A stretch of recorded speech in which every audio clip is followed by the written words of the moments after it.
बसपा से प्रत्याशी बनाया गया है कि क्या मुद्दे रहने वाले हैं इस बार यहाँ विधानसभा खैर पर?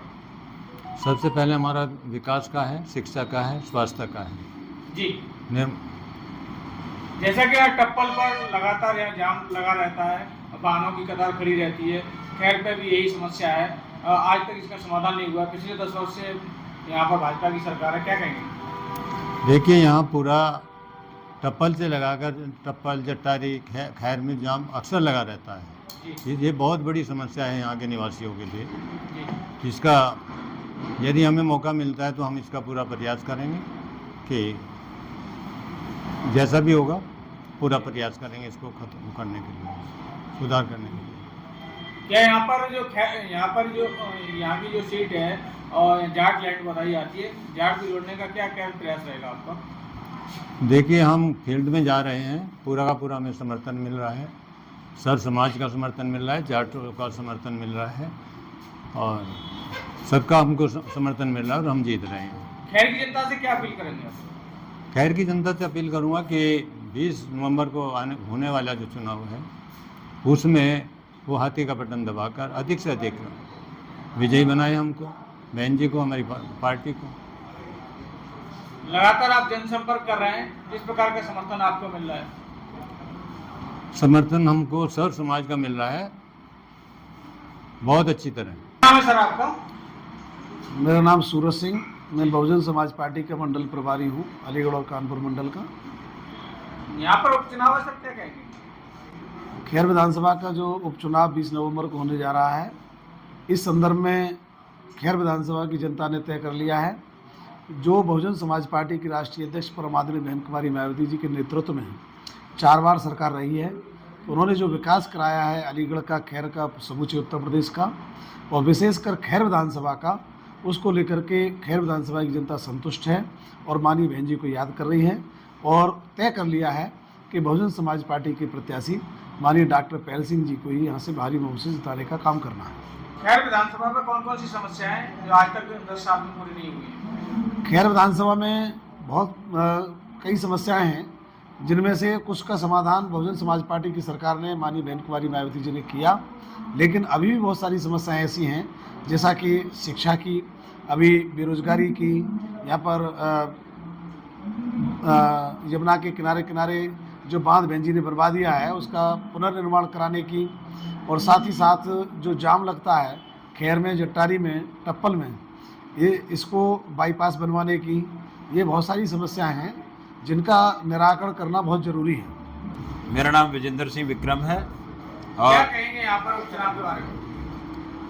ये जो उपचुनाव हो रहा है, ये जो खैर की जनता है उसको ये मौका मिलेगा कि अपने सही प्रतिनिधि को चुनने के लिए जो 20 नवंबर की तारीख है उसमें उसको जो मौका मिलेगा, तो उसमें हमारी ओर से जो बहुजन समाज पार्टी की ओर से जो कार्य किए गए हैं उसके आधार पर हमने खैर की जनता से वोट मांगा है और खैर की जनता हमारे बहुत ज़बरदस्त तरीके से समर्थन मिल रहा है, हर समाज का समर्थन मिल रहा है और हमें उम्मीद है कि खैर की जनता 20 नवंबर को हाथी के चुनाव निशान पर बटन दबा करके हमारे प्रत्याशी डॉक्टर पहल सिंह को भारी मतों से विजयी बनाएगी। योगी जी का जो नारा है बटोगे तो कटोगे, इसके बारे में आप क्या कहना चाहेंगे? नहीं, यहाँ तो साफ बात है कि बहुजन समाज पार्टी कभी भी हिंदू मुस्लिम को लेकर के कोई राजनीति नहीं करती।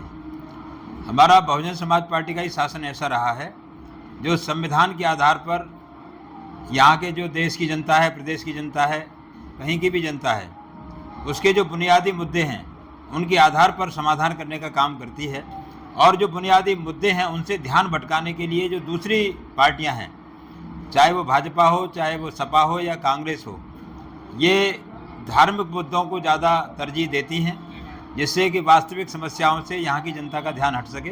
बहुजन समाज पार्टी केवल और केवल यहाँ की जनता की जो गरीबी है, बेरोजगारी है, शिक्षा है, स्वास्थ्य है और जो रोज़मर्रा से जनता जूझती है समस्या, उन समस्याओं से निजात दिलाने के लिए बहुजन समाज पार्टी का एजेंडा रहता है।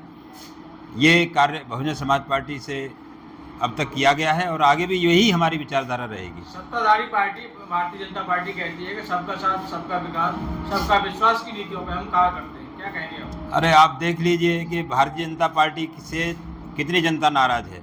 और भी ताज़ा ताज़ा घटना हुई है। यहाँ के जो युवा हैं, छात्र हैं बेचारे, वो 4-5 दिन जो है वहाँ पर प्रयागराज में रहे और प्रयागराज में किस तरह से उनके साथ बदसलूकी की गई।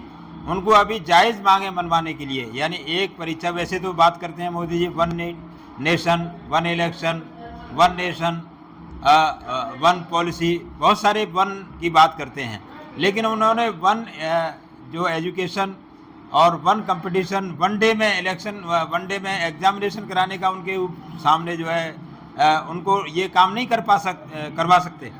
और छात्रों को इतना बड़ी तकलीफ आज तक हमारे कभी सुनने को देखने को नहीं मिली। और एक बात और मैं बताना चाहूँगा कि केवल बहुजन समाज पार्टी का ही शासन ऐसा रहा है कि जिसमें न युवाओं ने न छात्रों ने सारी परीक्षाएं साफ सुथरे तरीके से की गई थी। कभी भी किसी भी तरह का कोई पेपर लीक का सामना नहीं हुआ, कोई पेपर का कोई कैंसिलेशन नहीं हुआ। सभी छात्रों को पूरी संतुष्टि के साथ बसपा के शासन में ये बसपा का राज देखने को मिला था और बड़ी तादाद में रोजगार उनको दिया गया था। जी, महंगाई और बेरोजगारी पे कुछ बात करना चाहेंगे? देखिए, महंगाई का मुद्दा सबसे ज़्यादा इस समय त्रस्त है भारतीय जनता पार्टी। और भारतीय जनता पार्टी तो महंगाई के मुद्दे पर आई थी सत्ता में 10 साल पहले, और यूपी में भी। लेकिन सबसे ज़्यादा जो परेशानी झेलनी पड़ रही है जनता को आज हर स्तर पर, आप देख रहे हैं रोज़ाना अखबारों में खबरें आ रही हैं कि इस समय महंगाई चरम सीमा पर है और आम जनता, आम आदमी, चाहे वो किसान हो चाहे वो मज़दूर हो, उसकी बहुत ही बुरी हालत है और वह महंगाई से त्रस्त है। ये बातें जुमलेबाजी ज़्यादा करती है, हवाई बातें ज़्यादा करती है। ज़मीन पर जो काम कोई उनको ज़मीन पर जनता त्रस्त है और कहना चाहिए कि शासन मस्त है। देश के प्रधानमंत्री ने कहा 2022 तक आय दोगुनी हो जाएगी किसानों की, क्या हुई है? देखिए, ये सब बातें हवाई में जो कह रहा था जुमलेबाजी है, कोई दुगने की नहीं। अगर कार्य सीखना है तो इन्हें हमारी बहन जी से सीखना चाहिए। जब गन्ने का मूल्य बढ़ाया था ना, तो गन्ने का मूल्य केवल बसपा की शासन ऐसा था कि जब 3 गुना मूल्य बढ़ा था और किसानों को हर मुआवजा भी ज़्यादा दिया गया था, किसानों की सारी समस्याओं का बाकायदा समाधान किया गया था। तो ये जुमलेबाजी से आय दोगुनी कभी ना हुई है ना होगी। ज़मीन पर केवल और केवल बसपा काम करती है, बाकी सारी पार्टियां हवाई बातें करती हैं। बीएसपी के प्रत्याशी जीत के जाते हैं विधानसभा में, तो क्या प्राथमिकता रहेंगी विकास कार्य में? देखिए, हमारे जो डॉक्टर पहल सिंह जी ने अभी आपको बताया कि उनके यहाँ के जो स्थानीय समस्याएं हैं उनका प्राथमिकता के आधार पर समाधान कराने का काम करेंगे, जो भी उनके सीमा में आएगा, जो भी दायरे में आएगा।